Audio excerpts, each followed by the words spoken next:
Hello again. So this is G for AI for Pinoys, and this is another mini tutorial or at least help na lang sa mga gumagawa ng mga short form videos tulad ko, no? So this is very useful because I use this myself, and I wanted to share it with you guys. So this is basically a short form prompt that I designed and I made for TikTok, for YouTube, and for Instagram Reels. No, so these are different prompts na with different purposes. No, so I'll just run down the different um, prompts. No, so kung gagawa kayo ng TikTok generation prompt, ito yung ginawa ko sa kanya. So you can see it on the screen. Medyo madami na rin, nakababa. No?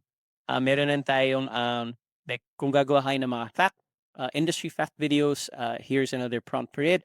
Um, Sanay tayo narinig yun lagi yung hook, viral hook, at saka yung parang hook problem solution. So, mabibigay ka ng, hindi ako magaling doon na. I'm not an expert, kaya pinapractice ko. Kaya sinulat ko nga to kasi para practicing ko myself, no? So, yan. So, kailangan gumawa ka ng hook, tapos may problem, tapos may solution kung paano makatulong yung AI for that, no?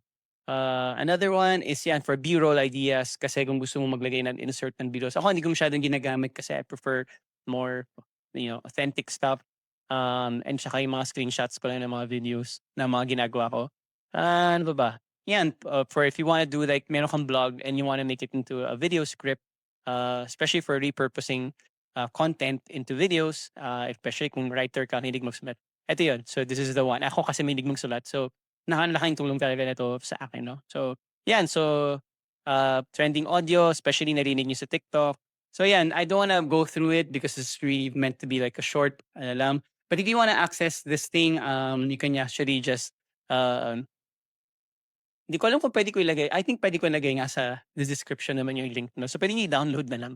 And then sana makatulong sa inyo in your short form content, no, whenever you do prompting. So paano po siya gagamitin is basically you just go to your chat GPT, for example, and you can create a folder or ilagay nyo lang yung itong file na to. I saved nyo lang siya as a PDF, ilalagay nyo lang siya dun sa folder as a reference, and then gawa lang kayo ng system instructions. So copyhin niyo lang yung system instructions nito, no? So yan. And then it will lahat anytime na kakailanganin niyo yung gagamitin niyo siya, at least i-reference na niya yung itong